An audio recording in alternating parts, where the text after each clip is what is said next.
Hello. Hello. I love a message that says, I am ready. It's like, I am ready. Ready for everything or anything. We'll pause and reflect upon that. I'm not sure if I'm ready for anything. Maybe clapping would give you a little bit of time to think. Oh, what a good idea. I'm going to do that in 5, 4, 3, 2, 1.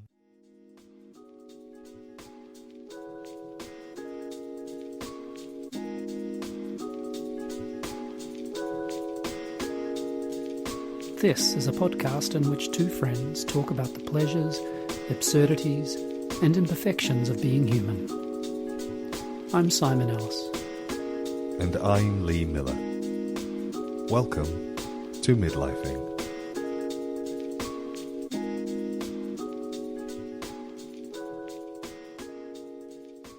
Hello, Simon Kennedy Ellis. What a treat.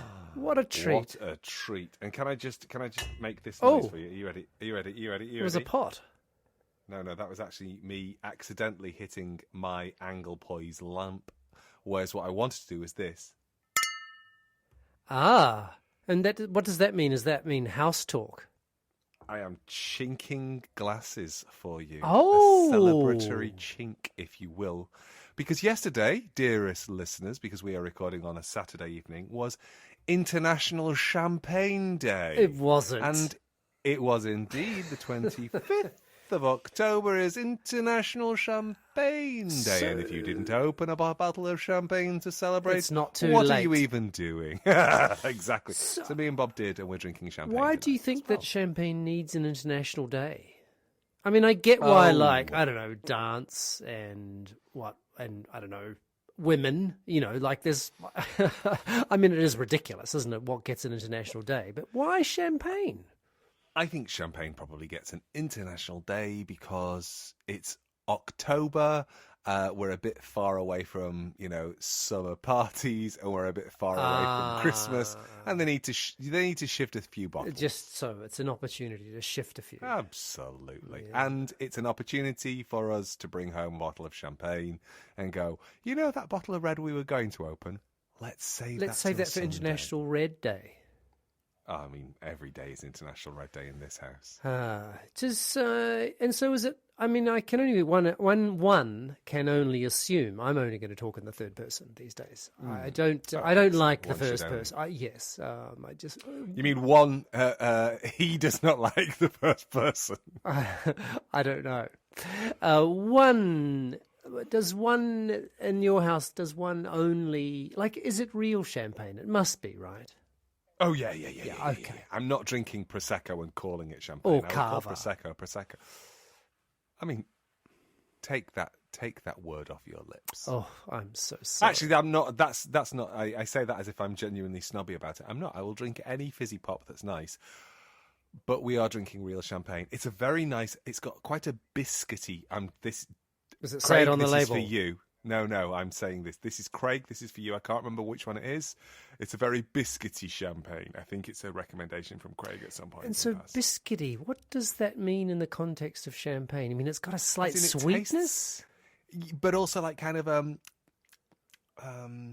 almost like a baked flavour to it. Goodness. It's very nice. I'm my podcasting co-host is so sophisticated.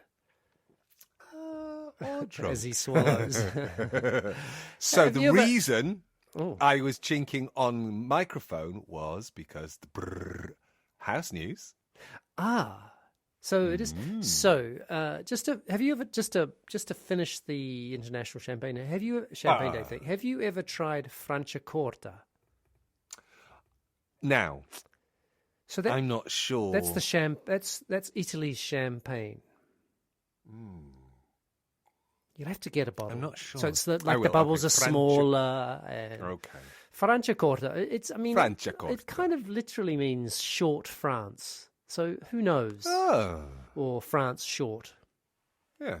No idea. Never looked into it. Okay, so I'm going to try some of that at some point. Perhaps we will break a bottle open together in your front room or perhaps on your balcony. So yes, Who knows? You're right. There is a balcony, and so there is, because it has to happen. We can actually back off the apartment updates. They haven't lasted as long as I was worried they might. But so Lil and we made an offer of a certain amount of money, frightening actually, if I stop and think about it. But all regular listeners who've owned houses will just think this is a tiny amount of money. For anybody who is listening to this, we won't be crass enough to say figures, but anybody who owns property in the UK or in Australasia or perhaps in Americano, no, it's not a frightening amount. You'll be quite happy if you were paying this for the amount of square footage that Simon is getting. Yes, that's right, with marble floors. And rub it in. Yeah. Oh, they're going to be hard to fall on, though, Lee, as I get older. I'm going to have yoga mats just lying around. Buzzkill. I'll drink some more champagne, and we're talking about you and Lil. So, yes, we made eye-watering amount of money. An eye-watering. We made a, well, as I said, the most expensive thing I've ever owned is the computer, one of the computers I own right now. So it's, it's a decent whack more than that. And they accepted, the owners accepted our offer. The owners happen to be three elder people who are siblings who I think inherited the property. And so Lil, this is the kind of person she is, she made the figure easily divisible by 3. Because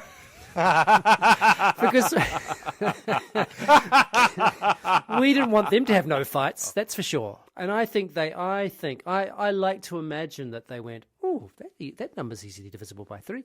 They've thought about us. We're going to say yes. That's how I think it went down. I love that. I really love that. So I need to know more. I need to know everything. There's nothing else to tell.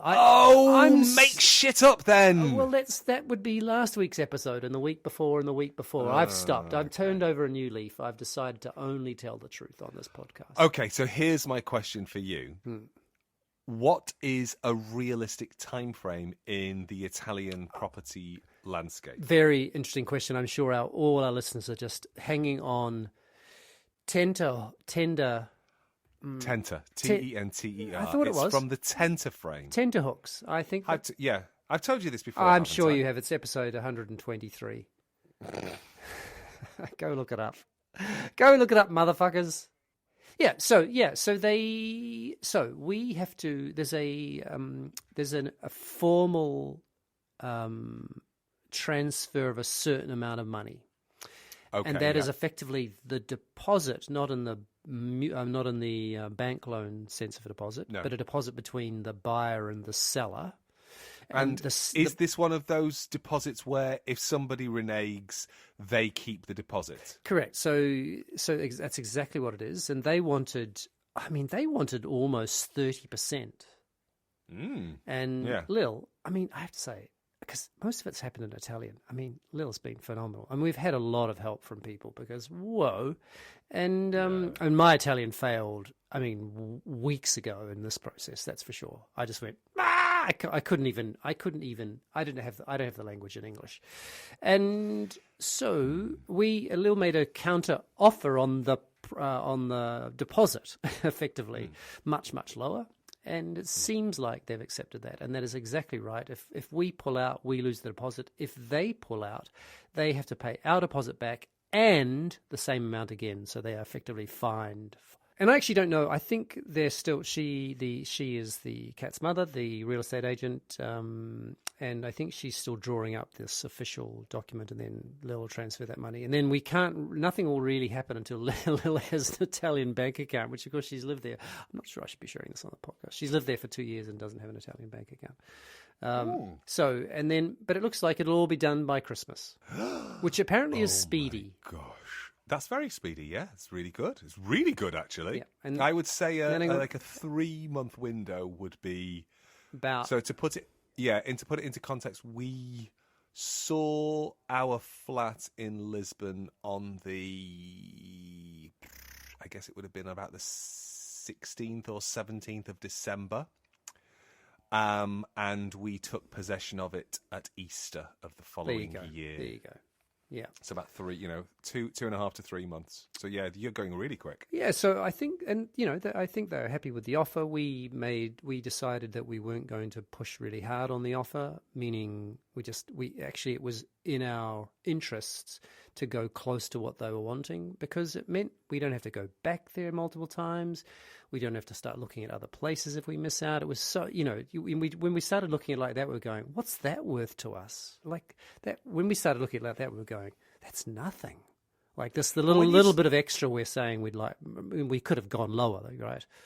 Lil doesn't really have the, she's just because she's so busy, and the thought of me kind of trying to conduct this sort of stuff, and so we're pretty. I have to say, actually, the thing that's worth talking about in all this, I mean, I was saying to Bob's your wife, I was saying to her this morning via message that, did you hear? I said to her, did you hear that Lil and I put an offer on a place that's been accepted, and that I blamed you for all your must own a house seeding, and she said you're very good at seeding, and I didn't know what to say to that. Well, all evidence to the contrary.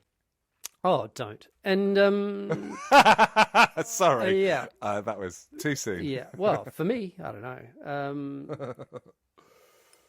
So the thing that I think is worth talking about, is, which I've found staggering. It's a little bit like, don't know about this. Don't know about saying this because of I know a certain number of colleagues that might listen to this podcast. It's the feeling like I've fallen off a cliff work-wise. Yeah. And what I mean by that is, I was already kind of on the cusp here in terms of my identity in relation to being an academic, like that identity dissolving, but it's evaporated. It's evaporated. And so it doesn't mean that I don't like work, or that I'm not committed to it, or I'm not enjoying it, but the sense that somehow it's got to do with me and my ambition is gone. Just completely gone. And you know what? What? Feels great. Because I've been kind of driven, and quite for a long, long time, on that stuff, and it just it feels good. Feels great. But in a way, what you've talked about, saying that that you've fallen off a cliff in terms of the relationship the to work, identity. Relationship to work. It's basically my identity as an academic. Yeah. But in a way, it's kind of like a freedom, isn't it? Because it's like, oh, I'm seeing a life beyond this. And the thing I think that might start to sort of open up in you is that doesn't make you want to leave it quicker. It sort of means that, oh, I'm here because I want to be, rather than I've got to be because this is who I am.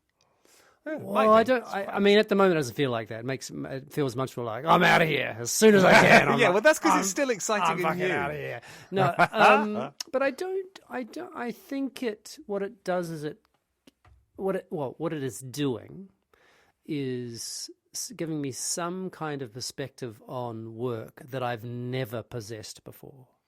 Oh, okay. Yeah, that it's because work, I've been so tied to, and not just, I don't mean just work as an academic, but as an artist as well. I've been so tied to the idea that this is who I am.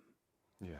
And that it feels like taking off that jacket and going, oh, right. I don't actually have to wear that jacket, and nor did I ever think I had to. It just seemed like something I wanted to do. That's what I mean when I say I was driven. So I don't think it'll make me want to do work more, but it certainly means that I'm in it. It does feel like I'm in it. It feels more like I'm in it for the right reasons, put it that way, which is weird. I think that's what I meant, rather than it will make you want to do it more.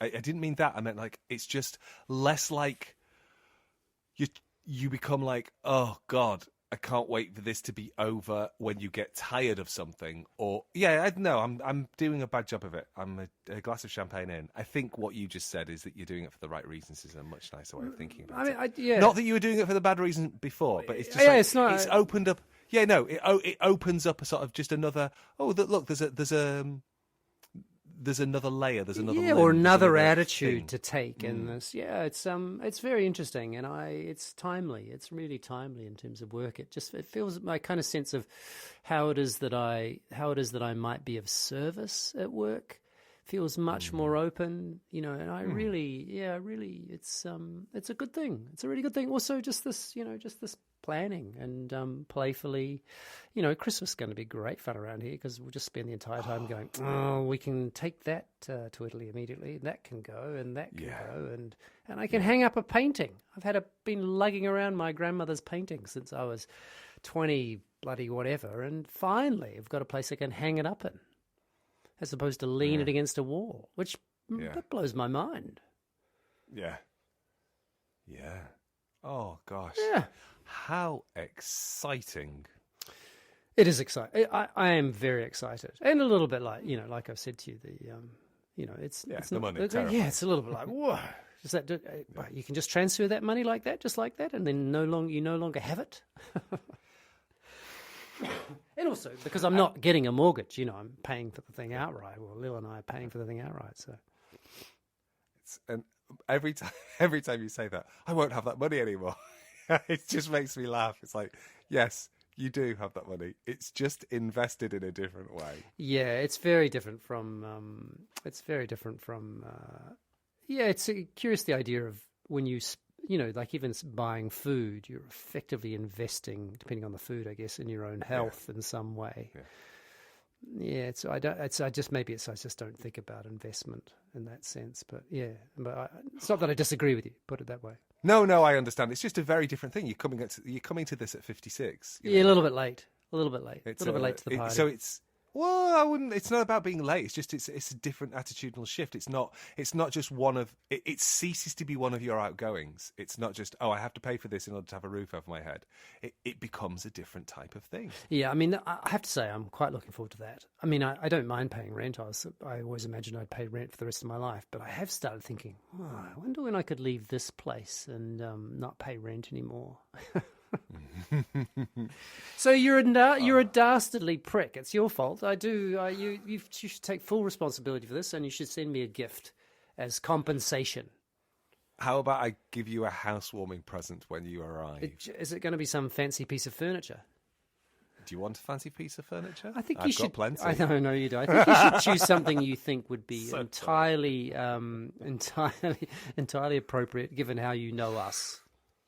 Okay. Anything with a 60s vibe, great. Because the whole place has a real 60s kind of look to it. Okay. I mean, it's so interesting. Bob came back from China with a bag full of gifts.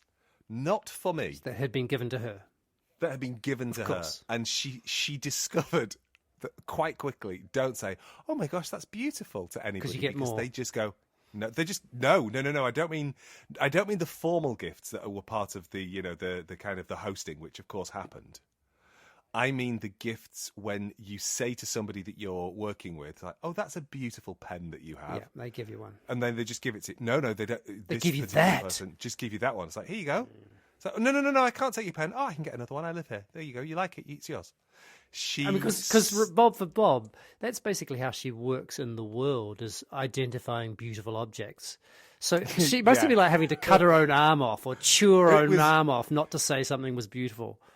It was the second gift that she's went, oh, okay, I can't do this anymore, because this one of the artists that she was working with had this most beautiful little brass bell with a piece that was tied on a piece of like red woven rope. Wow. Tiny. I'm going to say rope rather than string, because it's much thicker than a piece of string. So I want you to imagine the smallest piece of rope. And it had the most beautiful tone. And he put his bag down and it rung. And obviously, so that means she looked at it and she went, oh my gosh, that is the most beautiful thing. And it's got such a lovely tone. And he immediately untied it and said, it's yours. And she said, I can't take this. He went, no, it's from a temple in my hometown. She went, I definitely can't take it. He went, the hometown is always going to be my hometown, and the temple is always going to be there. I can get another one if I want one, but you really like it. You should have this. And I'm sitting at my desk looking at the angle poise lamp that I banged my champagne glass against and thinking, that would look so nice in Simon and Lil's place. There you go. But at the same time, Not I'm wanting not to a give person- it. No, I don't want to give it because it's really nice. But I'm going to work on myself. When I was I did a residency in Malaysia, staying with Fuzhou Chinese people. I was there 3 months, and I'd quite often say, at dinner time, "Oh, this is so good," and then the next morning, someone would knock on the door, and there would be a new version of that thing. And so I learned not to be able to compliment anything. And I also lived in fear that one day they'd turn up in Australia and that the expectation would be that I would be buying them everything, because there's no way, physically I just didn't have the cash to do that anyway, as much as I would have wanted to. But their generosity was incredible. The kind of cultural generosity. Yeah. Bob has the opportunity to do a little bit of paying back because some of the artists that she worked with will be in Lisbon over Christmas and New Year, so we will be seeing them there. Wow. I'm so glad she... I didn't actually clock that. I'm not sure it happened all because of that, but it was because of an artist that I'd had an exchange with, and I suggested Bob to him. I don't think that... but she certainly spent time with him when she was there. She mentioned that to me this morning. But I'm so glad because, he is incredible, I have to say. His work, I found his work exceptional. His choreographic work, that is. She said she didn't get to see his choreographic work because he was mostly working in a curatorial space. But there you go. Yeah. Great. So, hey, by the way, just as an aside, are we just recording one today, aren't we? I think so, yeah, because it would be nice to get back into a little rhythm of talking to one another more regularly. Yeah, I would like that very much. I've been, I would like that too. I've been sick as a bloody dog. I've been so mate, sick. Why? What kind of sick? Just virus. Last Wednesday, so a week and a half ago now, I had to go to London, and I spent the day, my nose was running, and I thought, you know what, I've had a bit of an allergic reaction to something, and I was... And then I woke up the next morning, I went, oh, this is not an allergy. And I was at that joint pain and temperature, and I was not good at all. I had 3 really bad days and then started to see the sunny side of it. But my lungs are still knackered. You poor little I sausage. had a virus, yeah. I almost died, Lee. Well, while we're updating people on health, the week I was in Lisbon. Actually, it started before. It started the week before I went away. It was as Bob left. I started to get really bad chest pains. And then my arms started to tingle, and I was like, "Oh, fucking hell! Am I having a heart attack?" Well, it's a good question to ask. It is a good question to ask. And then I was like, okay, let's sit with this for a little while. Can I have can I response. have the angle lamp thing if you do? It's not mine to give away entirely, is it? Is it Bob's? Because when I die, all of my property goes to Bob. I'm gonna message her now. Hang on. Don't message her now. But I started to get chest pains and then shoulder pains and back pain, and I was really, really uncomfortable. And it went on for a week. So when for the couple of days, maybe half a week before I got to Lisbon, then when I got to Lisbon, I went, okay, I'm going to start doing hardcore exercising. Always a good idea. You are so smart when it comes to the health of your body, I know. aren't you? I've got some problem here. I'm going to test I'm just it. going to burn it off. Yeah. It'll kill me or cure me. So I started cycling loads. What a brave human being you are. Stupid human being. But it didn't kill me. But it didn't do anything to shift it. It didn't go away. And I will be honest, a significant amount of this, I think, was connected to quite high levels of stress. Oh, wait. Do you think you wear stress in your heart? Do you think of all the organs in your body, the heart is where you get stressed? So here's the thing. I have always thought that I wore stress in my stomach. I definitely am. I'm a stomach. I'm definitely a stomach person. So, just like a tiny bit of work stuff that made me sad, and then a lot of kind of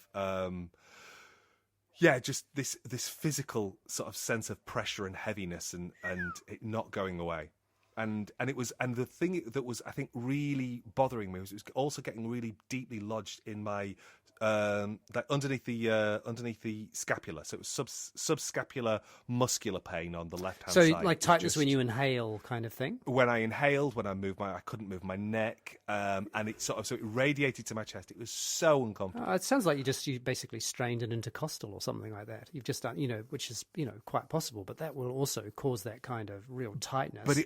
But it also, I mean, the thing is, it would disappear for half an hour and then it would go for a day and then it would come back. So it was definitely, it wasn't just a musculoskeletal thing, because it was moving, if that makes sense. It was moving around, which is why I was like, oh, this isn't fun. Anyway, I decided, as Bob came back home, that my heart could heal because Bob was here, so that I could stop worrying about that. And I've cut out all the saturated fat from my diet. All of it? I mean, nothing above 1.5 grams per 100 grams. That's my, So butter sales in Devon have dived. Tanked. Yeah, absolutely. Yeah. And Simon, within 48 hours, everything stopped hurting.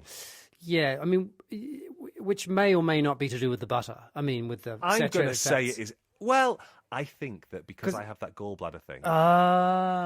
Remember that, and the thing about gallbladders is, and of course I forget this until I remember, they come back, they get inflamed, and also gallbladder pain can refer into the shoulder, can refer into the chest, and it's like, oh, for fuck's sake, how can I have forgotten that, you absolute tit?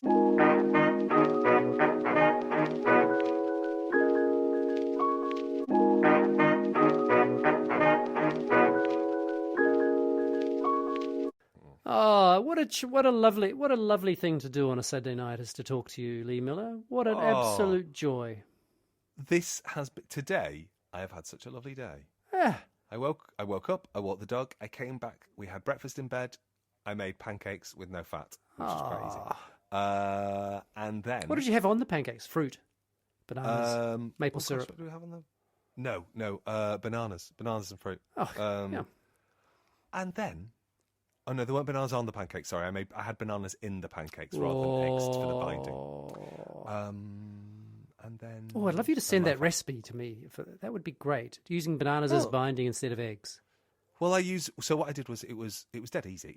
It's mushed up bananas, some zero fat yogurt, and a bit of flour. Job done. That's it. Salt. Yeah, that's it. Oh, no. No, I put like a teaspoon of vanilla sugar because vanilla sugar just wins everything. So vanilla sugar is just sugar that's been coated in vanilla essence. Yeah. Anyway, so we had breakfast in bed. That was lovely. Then Bob had started to watch a film on the plane back from Hong Kong, and it was a Hong Kong sort of detective martial arts killing everybody film. Nice. Simon, your cup of tea. You have now got to go and watch. Let me see if I can remember the name of it. It is called Twilight of the Warriors: Walled In. Right, Twilight of the Warriors. I think I'll find it. And it's about the walled city of Kowloon in Hong Kong in the 1980s, and it is brutal. Okay. It is great. All right. Thanks for the recomendazione. Yeah. And so we watched that. And then we had a lovely afternoon, and now I'm talking to you. It's been a perfect Saturday. It's we drink sangria in the park. And later, when it gets dark, we go home. Yeah, it's a bit of a come down that line, isn't it?